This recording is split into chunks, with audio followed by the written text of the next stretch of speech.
pledge allegiance to the flag of the United States of America and to the republic for which it stands, one nation, under God, indivisible, with liberty and justice for all. Good evening. Today is Tuesday, March 14th. The time is 6:30 p.m. The meeting of the Greensburg City Council is called to order. At this time, please silence all electronic devices. To comply with Title VI of the Civil Rights Act of 1964, the city requests that participants in this meeting complete a voluntary anonymous survey that's available on the table in the back of the room. Amy, would you please call the roll? Jamie Kane? Here. Rick Answeller? Here. Kevin Fleetwood? Here. Diana McKenzie? Here. Darrell Foley? And I'm here. You should have received a copy of the minutes from February 14, 2023. Any edits, additions, comments, or corrections? If none, take a motion to approve those as presented. So moved. Motion's been made by Rick. Second. Second by Darrell. All those in favor signify by saying aye. Aye. Those opposed. The only old business is Ordinance 2023-03, Additional Appropriation. Second reading. Any comments, questions on that? If not, take a motion to approve on second reading. So moved. Motion's made by Jamie. Second. Second by Rick. All those in favor signify by saying aye. Aye. Those opposed. Okay, we will move directly to new business. We have HWC Engineering with us this evening. I've put them up at the top so they can get out of here afterwards. The Board of Works did enter into an agreement with them this evening to help with our READI streetscape project downtown. Catherine and Craig are both here. While she's getting that pulled up, I'll give my comment that I made to the Board of Works too. We are on a little bit of a timeline, but there is still plenty of time for discussion and conversation and having more and more stakeholders at the table with this as we move towards our CCMG application. So Catherine, I'll turn it over to you. Good evening. Thank you so much. So my name is Catherine Puckett. I'm a landscape architect with HWC. And we started, as the mayor mentioned in the Board of Works, this project has been kind of on the plan for quite a while. It was in the READI application. And so we, just over the last 6 weeks, have kind of tried to take it from just sort of this idea into a little more reality of prioritizing blocks and where the project would occur, an estimate for how much it would potentially cost for construction, and then develop a design fee based on that, and a schedule. So I'm just going to kind of walk through these documents and kind of update you on how that occurred. So this map that's shown is, I guess many communities that we work with want to do pretty much every block in their downtown, but we have a certain amount of money that's allocated for this. So we worked with the city, Main Street, to look at what are those kind of priority blocks right now. So 1, 2, and 3, which are along Washington, those are going to be kind of the lesser intensive blocks. So those are looking at new sidewalk, trees in a lawn area, new lighting, and then surfacing on the road.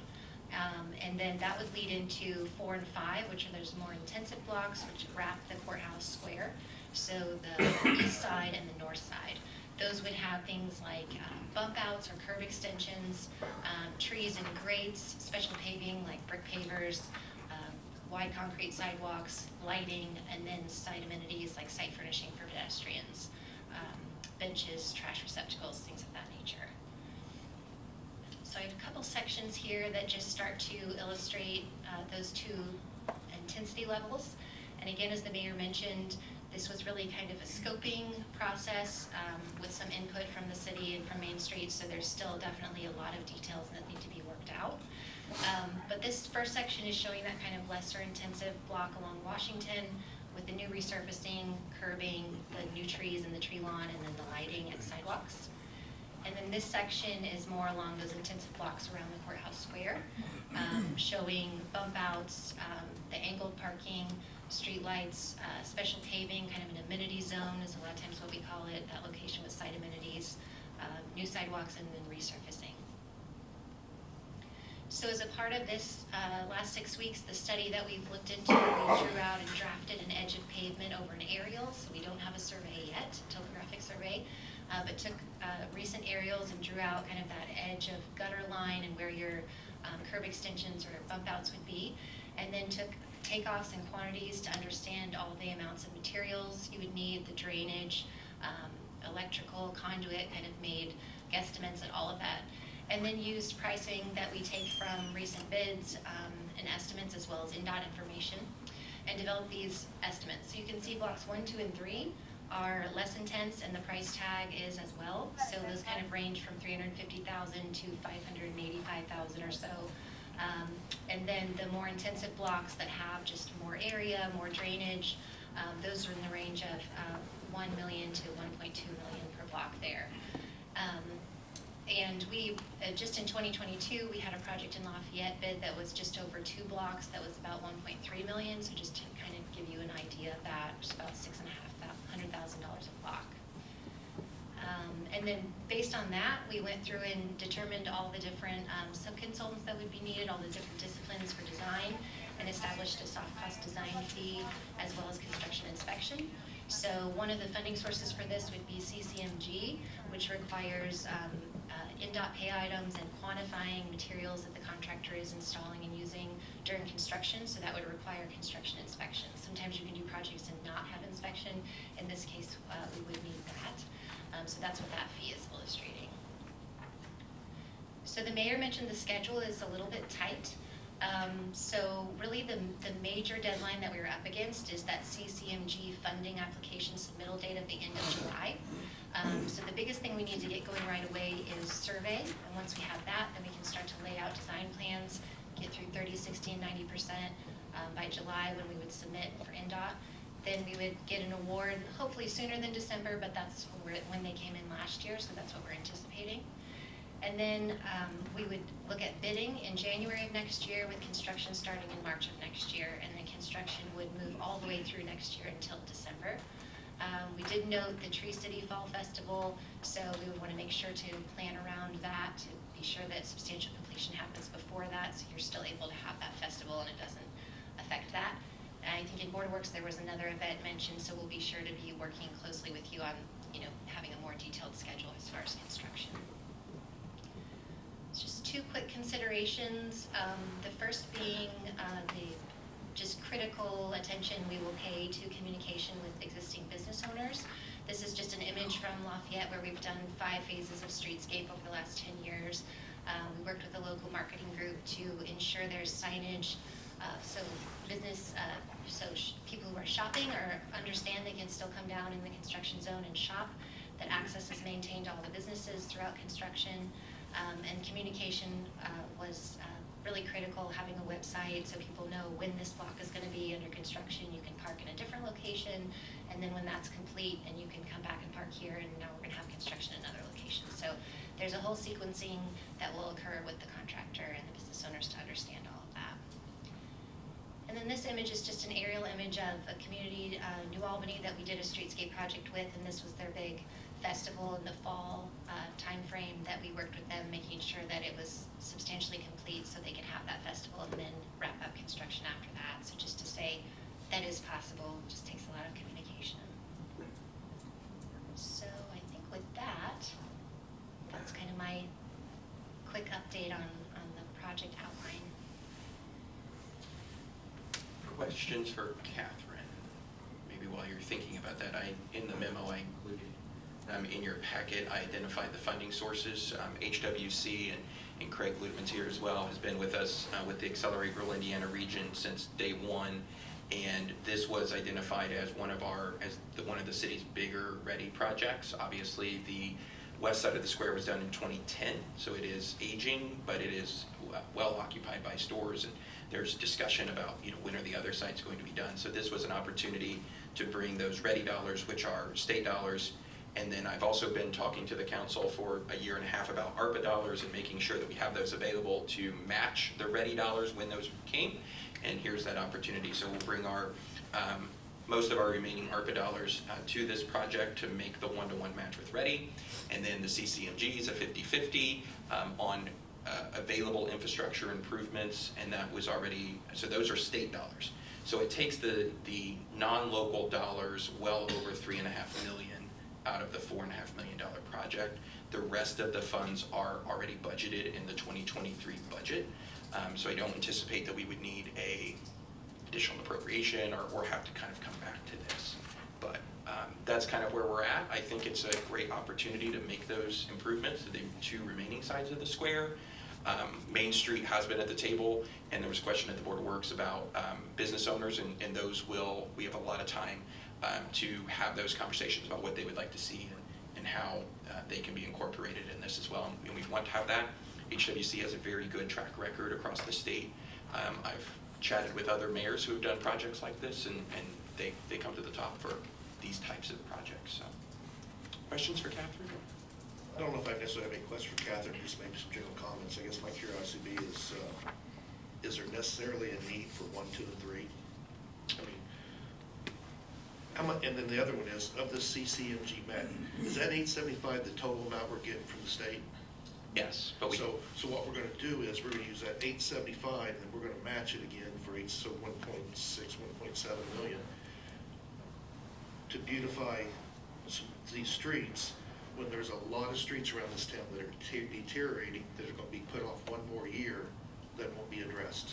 So I guess my question is, 1, 2, 3, I mean, I understand around the square, I'm not a big fan of the little fingers that stick out. I see so many cars hit them and so forth, but, you know, instead of spending money on 1, 2, and 3, are there other streets in the city that could benefit better from street improvements? I mean, I know some streets that I drive through that are just terrible, but yet we want to spend 1.6 down in this area.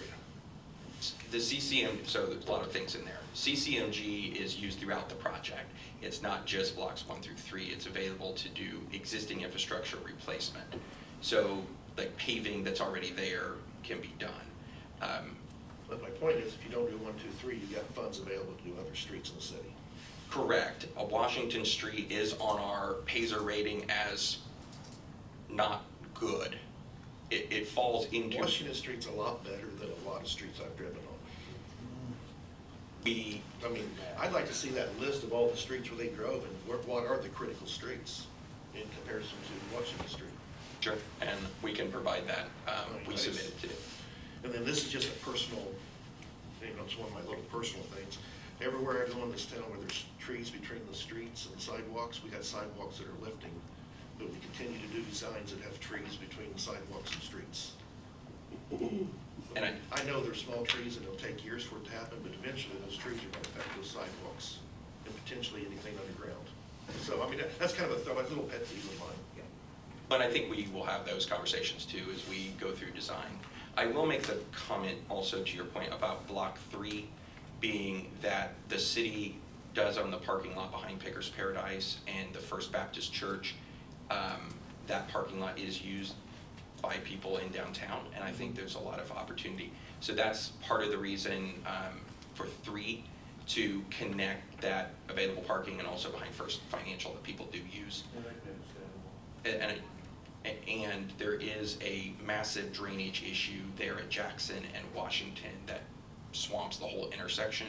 So part of the idea with going that far is to fix that issue at the same time.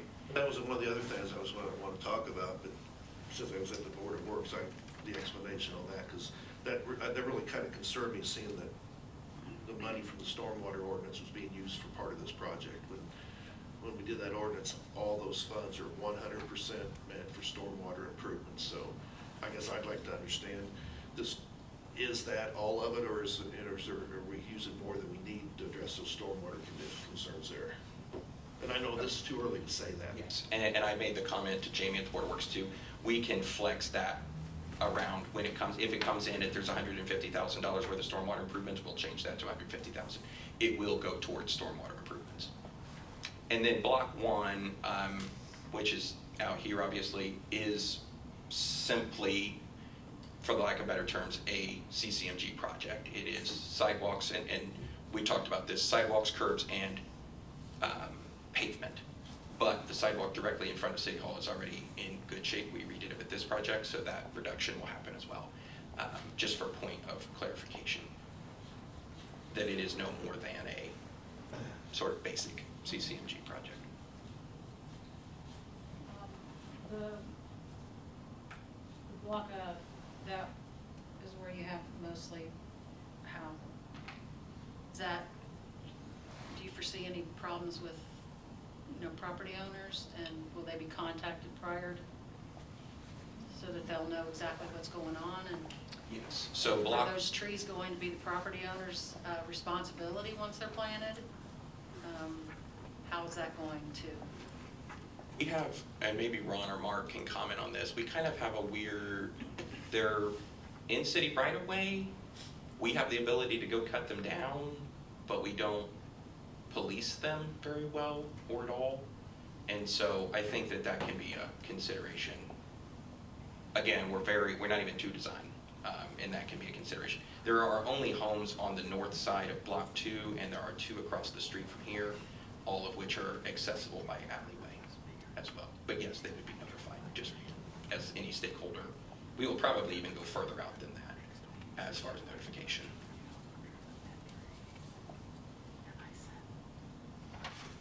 Any other questions, or Catherine or Craig? Okay. Thank you both very much. Have a great evening. Travel safe. I did, next item on our agenda is our update from Veritas. I did chat with them this morning. They had 2 very simple updates, so I saved them the drive time. One is the construction design documents by DLZ for the fire station have reached 100% complete. Those are being sent out and are ready to go to contractors. That's update 1. Update 2 is in your packet, I included their current list of vendors that they intend to send the information out to. It is 3,630 some strong. Across Indiana, there are local and regional contractors in there that are large enough and commercial oriented. So feel free to take a look at that. It's a very long Excel doc. It's in your Dropbox. I put it in there this morning, or last night, I got it. Yeah, I didn't print it out either, it's probably this thick. But if you have questions about them, they're just sending it out to everyone, honestly. If you look through there and you think, or if someone says, hey, I would like to bid on that, please just let us know. I know some people have reached out, and we've passed that on to GM Development, and we can do that as well. So if there's somebody else that fits the commercial criteria, they can be added. Any questions on that? Okay. Up next, Brian Robbins is out of town this evening for Resolution 2023-01, which is the tax abatement, but Jamie has graciously offered to take that on. So, Jamie. So Greensburg Integrity came and asked for an abatement on some apartment buildings. Actually, this is phase 1 of 3 phases that they're looking to bring in. It'll be a total, please correct me if I say something wrong here. I think it's a total of 64 apartment units in phase 1, about a $7.2 million investment. And so it's out here off of Moscow Road. I was looking at what's in the packet. I don't know if there was a map in there, was there? I didn't see that. I have it, I can show you if you want. But basically, it's the tax abatement committee looked at this. We were recommending, it scored right just below a 7-year abatement. We were recommending a 7-year abatement based on the need for the community and everything. I apologize. I'll bring it over in a minute. Yeah, it's the corner of Benton's Way in Moscow, right? Yeah. Across from the trailer court. I think Mr. Patel is here as well, if anybody. It's that property we rezoned last. so. This was phase 1 of a potential 3-phase project. Yeah, I don't know if anybody from Integrity wanted to come up and say anything else, or if I missed something you wanted to share.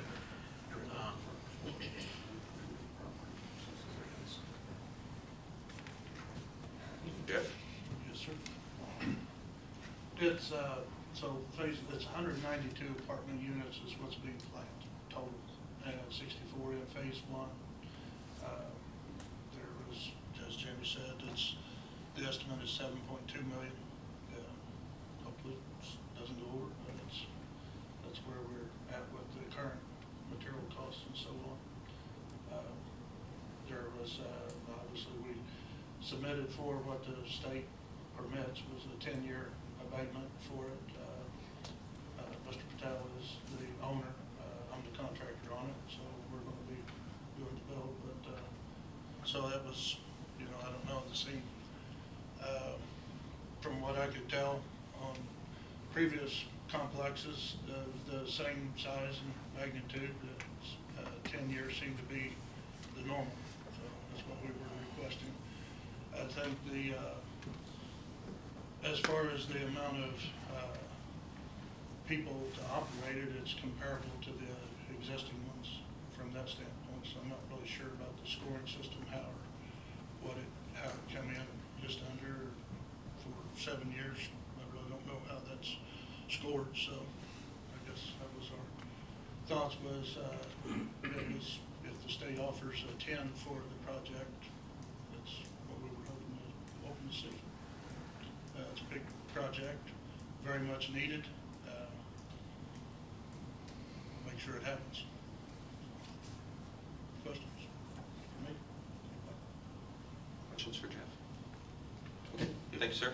Thank you. Jamie, was there anything else from the committee, or? No, the recommendation from the committee was for a 7-year abatement. I do agree with Jeff, it's very much needed. I think what the tax abatement committee would do going forward, because phase 2 and phase 3 is not guaranteed at this point, but when we get to that, we should definitely consider those investments into, because they wouldn't have occurred without phase 1 happening, right? And so that would help the scoring for phase 2, phase 3, The those land pieces was of it. already purchased for the other phases all at once, so there is an investment in the other phases already. So hopefully they can see a 10-year out of it.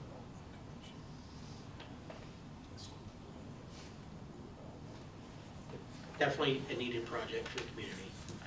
Definitely. Is there a motion? If they did phase 1 and phase 2 at the same time, where would it have scored? I have to go back and look. But I don't think they provided enough data for that. The application was for phase 1, 6 buildings, 7 million. Mayor, if I could, just to answer your question, it's really hard to speculate that the cost, 18 to 24 months out.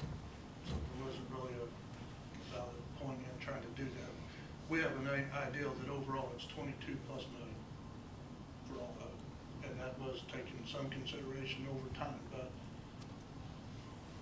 we don't know. We know what there is right now, what we're capable of doing right now. And I know, again, the last one that was done, the same nature, was approximately the same amount of apartments, approximately $1 million less in cost, and still received a 10 from the city and state. That was pre-guidelines, correct? I cannot answer that. I don't know when he applied. I know when it was done, which was not long ago, so could have been, I suppose. You have a start. City guidelines, not state guidelines. Sure. Well, the state says may. Provide up to 10 years. What's the start time? Well, we're ready to start if this all makes it happen. What's You know, I mean, that's still, they have to take this back to the people that are funding it and say, yeah, we're in there. You know, All of that happens. What's the completion target for all 6 buildings? well, we put down 24 months. We hope that it's closer to the 18 month, and honestly, it's, that's assuming we don't have a problem with any permitting. I don't know what it would be, zoning's already done. We Sure. already did that years ago, you know, so I don't really think there is any other issues. So basically, we're ready to go on it, you know, so. Thank you. Thank you.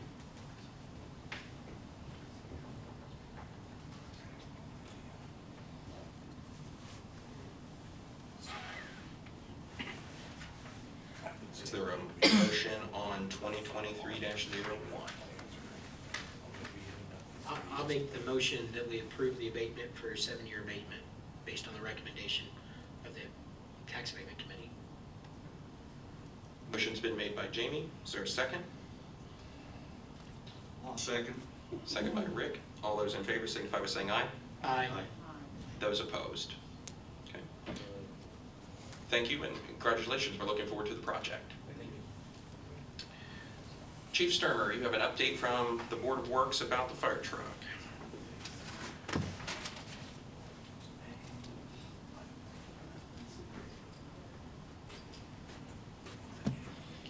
Good evening, Board. Earlier in the Board of Works, we accepted or took a motion to go ahead and purchase an aerial apparatus. This replaces a truck that we previously sold 2 years ago, a 92 Grumman, 102-foot rear mount platform. We had budgeted to replace it that next budget year with $1.2 million.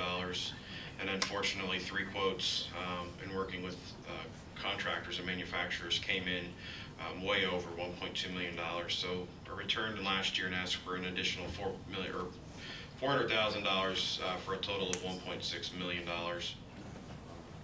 In working with those same manufacturers, 2 dropped out due to the fact that they could not afford, or we could not afford what their product was.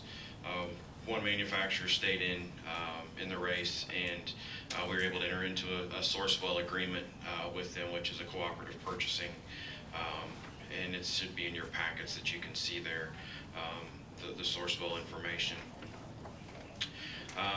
What was accepted was a apparatus purchase cost of $1,682,175 less the down payment.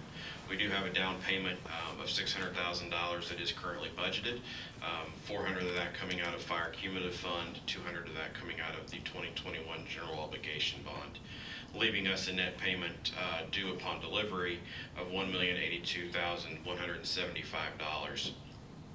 This will be due at a 750 to 780 day build time. So the truck will take, as soon as the contract is signed, that secures a manufacturing place in line, and then it'll be 750 to 780 days after that we'll take delivery of this apparatus. What year truck will that be considered? That will be considered a 23. Manufacturing will begin this year, so that is what it will. The manufacturing date will start with when it was started to build, not at the end date. It's checking for NFPA. Correct. Yeah. It will have a 23 manufacturer tag. I made the comment to the Board of Works, and it's in your memo as well. So the chief laid out the plan for the 600 this year. It's already budgeted. It's in place. Good to go.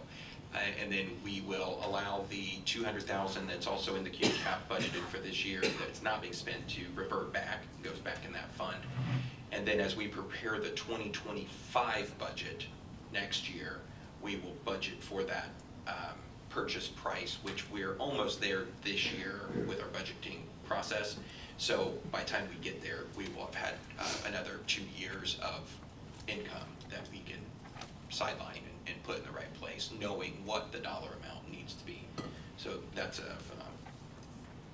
already planned for as well. As well in the memo too, I forgot to mention that the $600,000 down payment will gain simple interest as well. So there is a performance bond in case anything would go wrong. We would have another pandemic, another shutdown, another crisis type event, and manufacturing would cease or whatever would happen.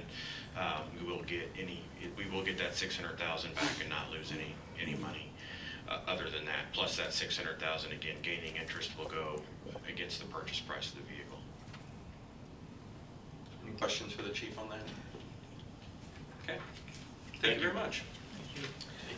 Last but not least, Building Commissioner Sarah Hamer on 2023-04. Good evening. You should have received ordinance 2023-04. This is amending ordinance 2021-1, changing the zoning of real estate from an R1 one-family residential district to an R2 one or two family residential district. As it states in the ordinance, this property is, well, we can call it the old Scheidler property, or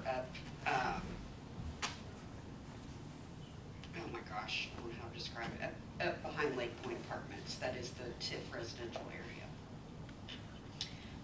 We had zoned it one time as an R1 because as it is developed, we did not want any duplexes or multifamily housing. The builders are wanting it to go back to an R2. It will be written in the deed that there will be no multifamily housing built, no duplexes, that sort of thing, to be able to get the number of homes they want to build and meet the setbacks that are required for those homes. I would say, I would note, there was a question raised at the planning commission about whether or not it would be Acceptable. whether it would be acceptable for the ordinance to change the zoning here with the inclusion of the restriction on the the inclusion of duplexes.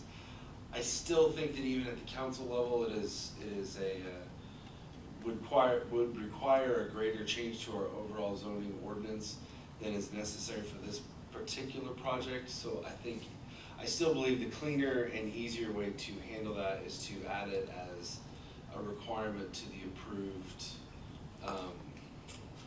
plot, or primary and secondary plat that will be submitted.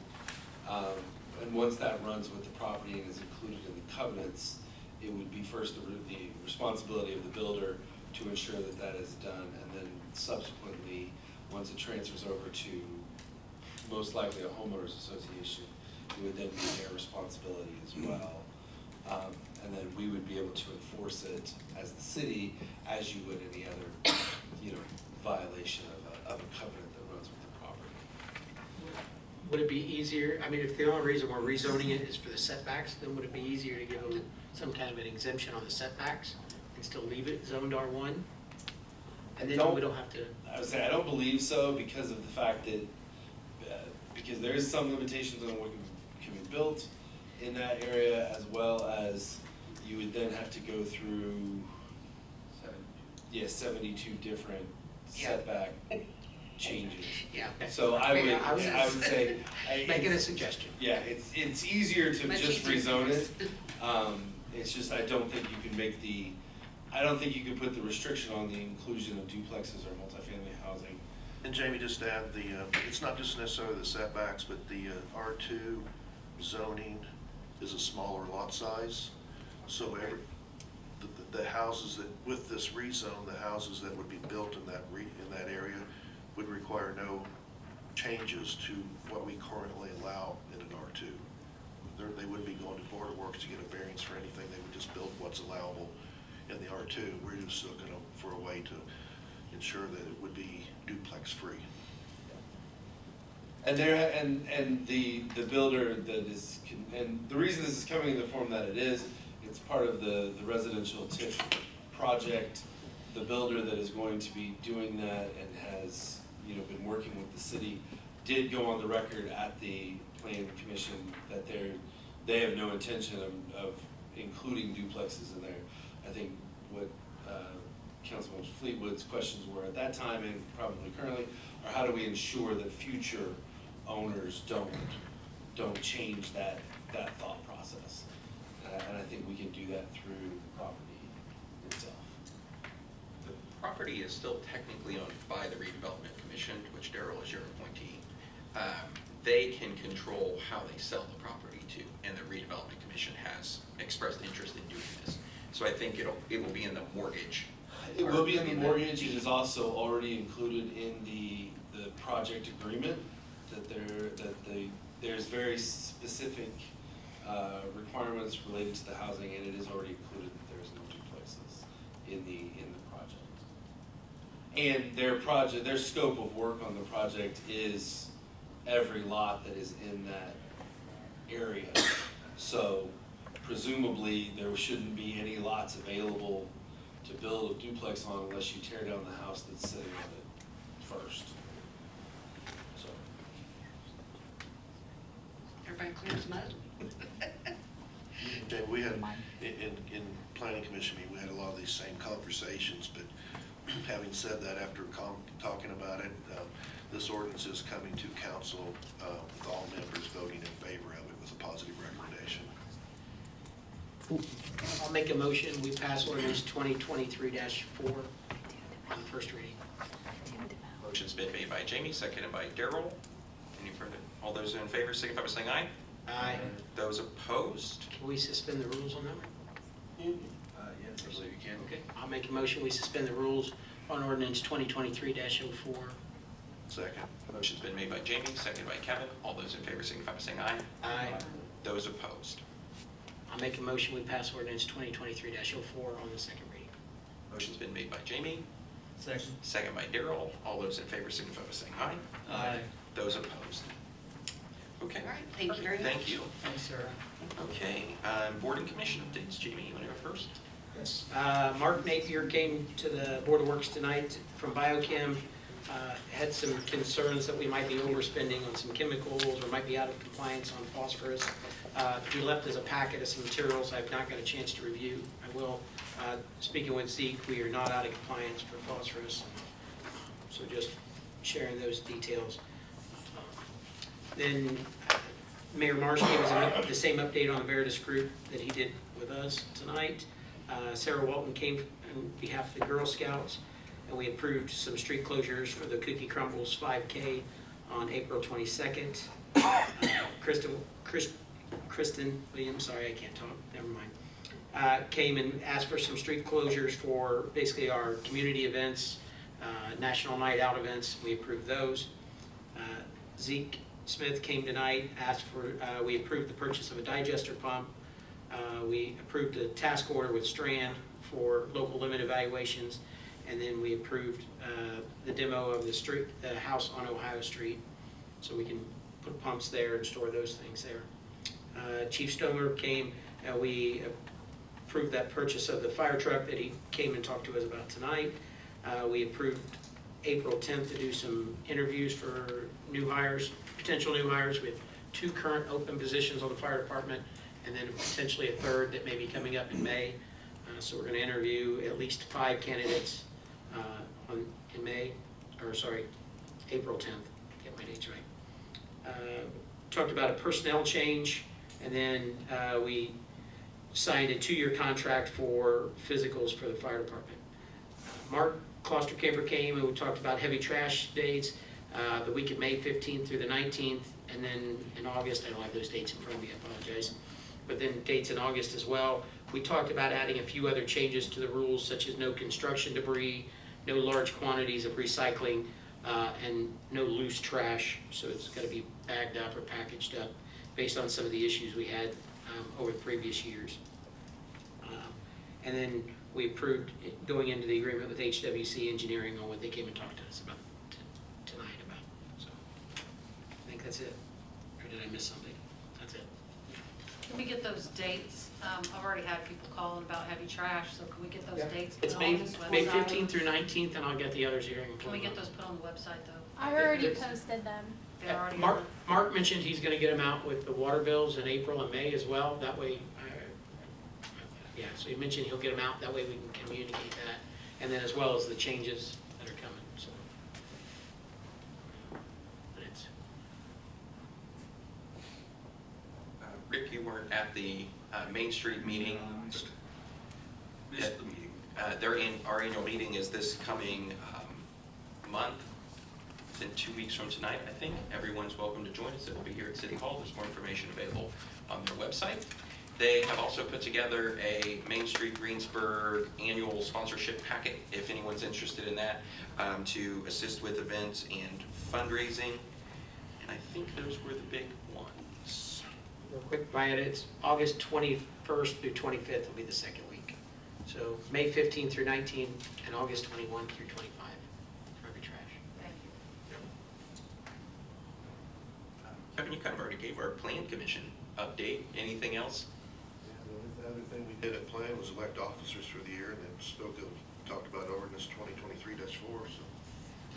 And I was negligent in attending EDC meetings, so I will defer to you. Okay. The EDC they are hosting their inaugural Opportunity Fair. It will be May 10th. It's a Wednesday from 8:30 to 11:30. It's going to be at the high school field house, and they've really taken a kind of a community-wide employer approach to this.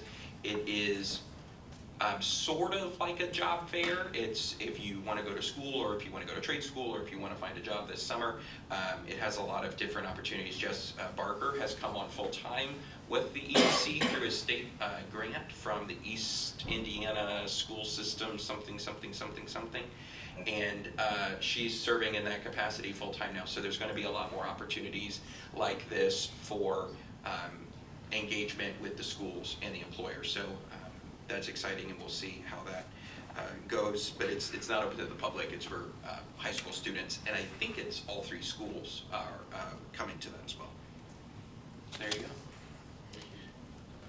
Wyatt, anything from solid waste?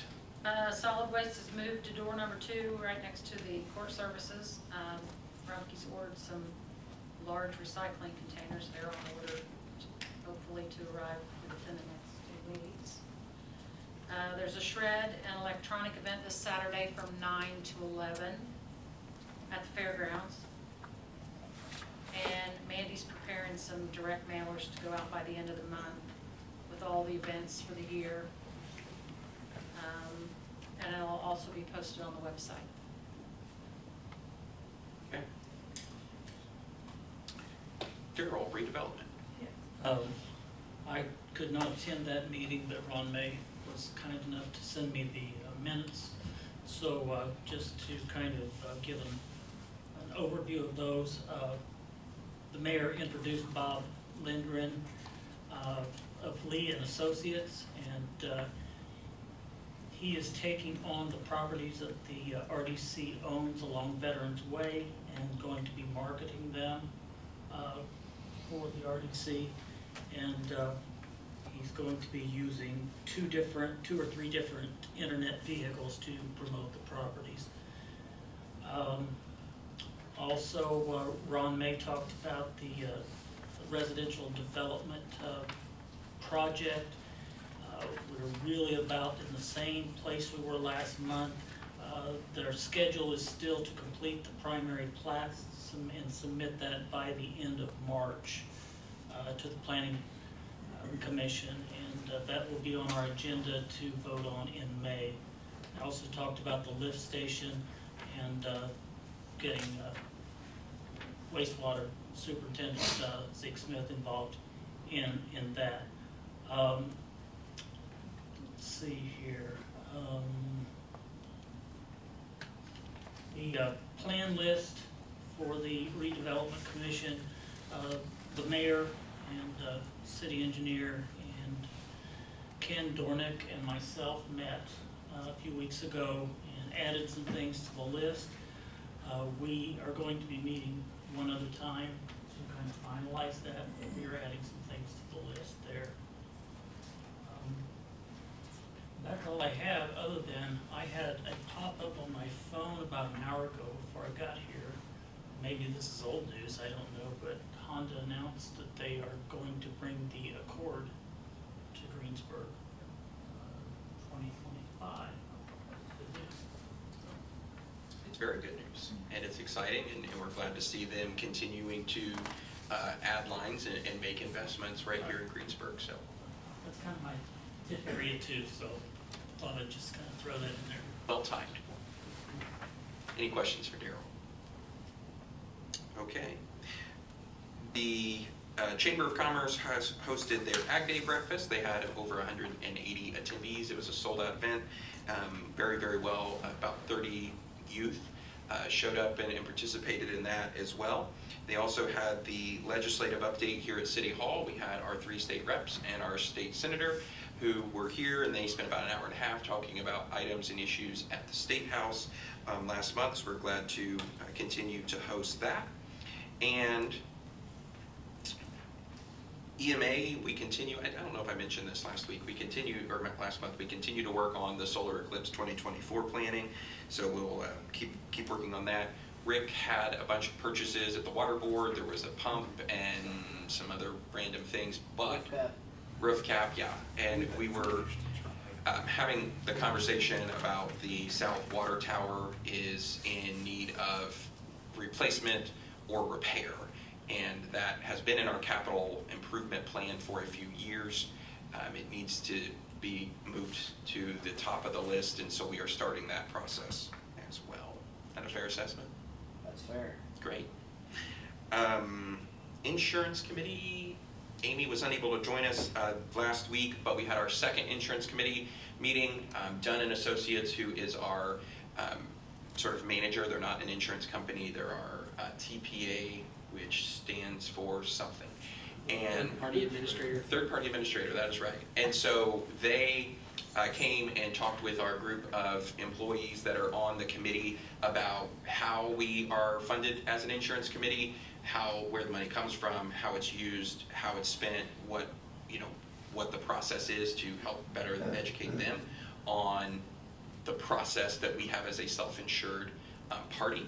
And it was very well received. It actually ran over because there was a lot of questions and interest in it as well. So we will have our third meeting with them next month. And the idea is, maybe we have some suggestions before we get to budget season this year to work with them on. So I think that's it. Mayor's Youth Council will be announcing their campaign for the reinvestment in North Park at the basketball courts Thursday with me on WTRE during the weekly radio show. So we'll be rolling that out on Friday. They do have to raise $15,000 to get their $15,000 from the state. And so if you happen to have an opportunity to chat with them, part of that grant is they're learning how to fundraise and how to do sort of sales pitches and have conversations about their projects. So if you get an opportunity to chat with them, please do. Anything else to come before the council?